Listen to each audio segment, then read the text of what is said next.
Ibu dan teman-teman. Perkenalkan, nama saya Angel Raja Guguk, NIM 0320210050, kelas nurse 1B.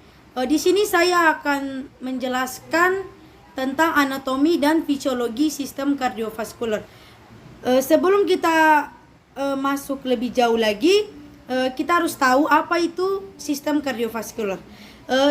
Sistem kardiovaskular merupakan suatu sistem organ untuk memindahkan zat menuju sel-sel tubuh manusia. Sistem kardiovaskular terdiri dari jantung dan pembuluh darah. Yang pertama adalah jantung. Jantung adalah pompa berotot di dalam dada yang bekerja terus-menerus tanpa henti, memompa darah ke seluruh tubuh.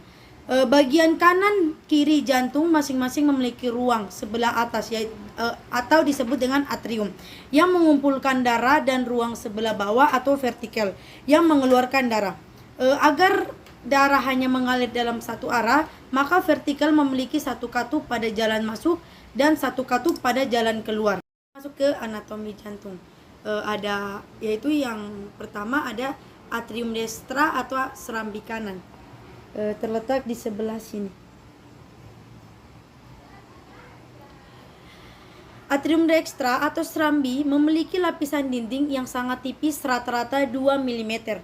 Terletak agak ke depan dibanding vertikal dextra dan atrium sinistra. Selanjutnya kita masuk ke vertikal dextra atau bilik kanan. Gambarnya terletak di sebelah sini. Vertikal dextra memiliki lapisan dinding yang tebal 4-5 mm. Vertikal dextra berbentuk bulan sabit atau setengah bulatan. Bentuk bulan sabit atau setengah bulatan ini juga merupakan akibat dari tekanan vertikal sinistra yang lebih besar dari tekanan di ventrikel dextra. Ini ada atrium sinistra atau serambi kiri. Gambarnya terletak di sebelah sini. Atrium sinistra memiliki lapisan dinding 3 mm, sedikit lebih tebal daripada dinding atrium dextra. Darah mengalir dari atrium sinistra ke vertikal sinistra melalui katup mitralis. Selanjutnya kita masuk ke vertikal sinistra atau bilik kiri. Gambarnya terletak di sebelah sini. Vertikal sinistra memiliki lapisan yang sangat tebal daripada vertikal dextra. Tebalnya 2-3 kali lipat. Tebal vertikal sinistra saat diastole adalah 8-12 mm. Ini ada aorta. Gambarnya di sebelah sini. Aorta arteri besar yang terhubung dengan bilik jantung kiri. Selanjutnya ada vena cava superior. Gambarnya di sebelah sini. Vena cava superior merupakan vena besar yang ada dalam tubuh manusia. Selanjutnya ada vena cava inferior. Gambarnya terletak di sebelah sini. Vena cava inferior merupakan vena besar yang ada dalam tubuh manusia. Pun katup jantung ialah ada katup atrioventrikuler berada di sebelah sini.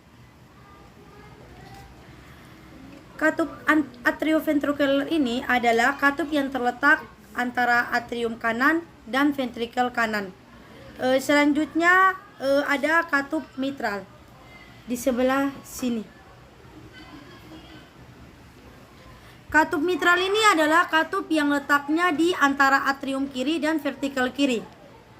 Setelah dari jantung, kita masuk ke yang kedua adalah pembuluh darah.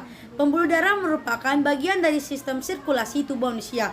Darah adalah cairan tubuh yang fungsi utamanya adalah mengangkut oksigen yang diperlukan oleh sel-sel di seluruh tubuh.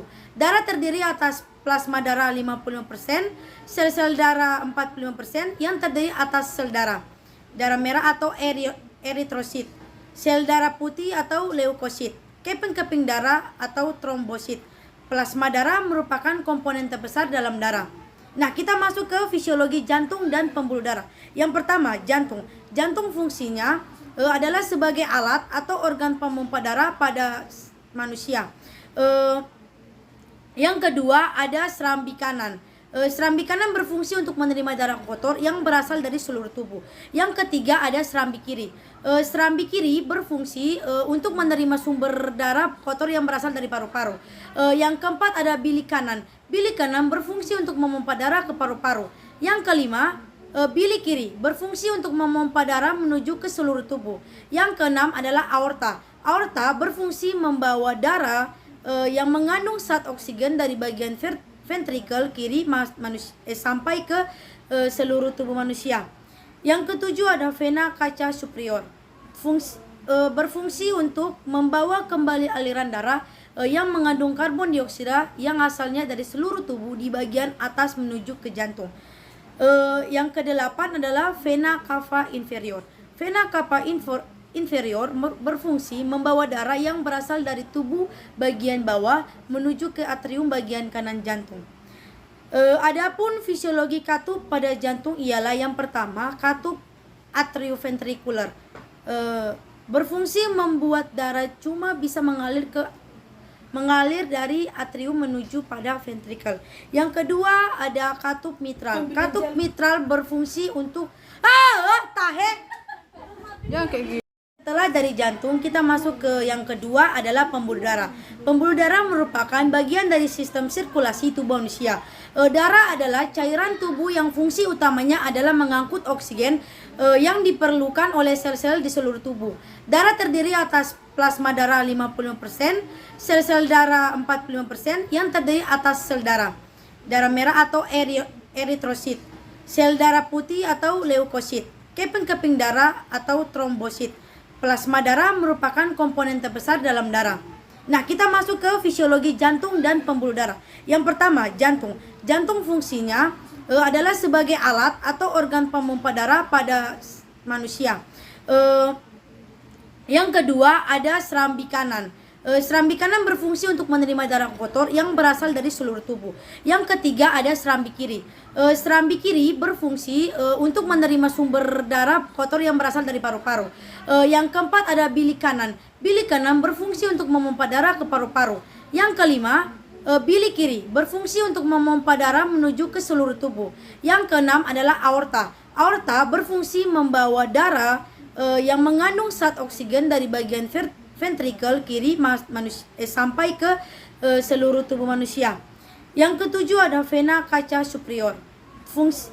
Berfungsi untuk membawa kembali aliran darah yang mengandung karbon dioksida yang asalnya dari seluruh tubuh di bagian atas menuju ke jantung. Yang kedelapan adalah vena cava inferior. Vena cava inferior berfungsi membawa darah yang berasal dari tubuh bagian bawah menuju ke atrium bagian kanan jantung. Adapun fisiologi katup pada jantung ialah yang pertama, katup atrioventrikular. Berfungsi membuat darah cuma bisa mengalir dari atrium menuju pada ventrikel. Kedua ada katup mitral. Berfungsi untuk mencegah agar darah yang sudah ada pada ventrikel kiri kembali pada atrium kiri. Adapun mekanisme peredaran darah manusia ialah peredaran darah manusia terbagi menjadi dua jenis, yaitu sistem peredaran darah dan sistem peredaran darah besar dan sistem peredaran kecil. Yang pertama ada peredaran darah besar atau sirkulasi sistemik, merupakan sirkulasi darah yang mencakup seluruh tubuh.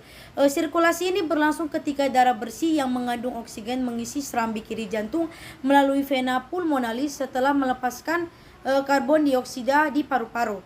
Darah yang sudah berada di serambi kiri kemudian diteruskan ke bilik kiri jantung untuk disalurkan ke seluruh tubuh melalui pembuluh darah utama yaitu yang disebut dengan aorta. Darah yang dipompa melewati aorta akan terus mengalir hingga ke bagian paling ujung di seluruh area tubuh. Setelah menyalurkan berbagai zat ke sel-sel tubuh, darah akan kembali menuju serambi kanan jantung untuk mengalami proses pembersihan darah. Yang kedua yaitu peredaran darah kecil atau sirkulasi pulmonal, merupakan sirkulasi darah dari jantung menuju paru-paru. Sebaliknya, sirkulasi ini berlangsung saat darah yang mengandung karbon dioksida dari sisa metabolisme tubuh ke jantung melalui pembuluh vena besar atau disebut dengan vena cava. Selanjutnya, darah tersebut akan masuk ke serambi kanan dan diteruskan ke bilik kanan jantung. Darah yang sudah berada di bilik kanan akan dialirkan ke paru-paru melalui arteri pulmonalis untuk ditukar menjadi oksigen. Darah bersih yang kaya oksigen kemudian akan masuk ke serambi kiri jantung melalui vena pulmonalis untuk diedarkan ke seluruh tubuh. Demikian video yang saya sampaikan mengenai anatomi fisiologi sistem kardiovaskular. Jika ada salah kata saya meminta maaf. Sekian dari saya, terima kasih, selamat siang.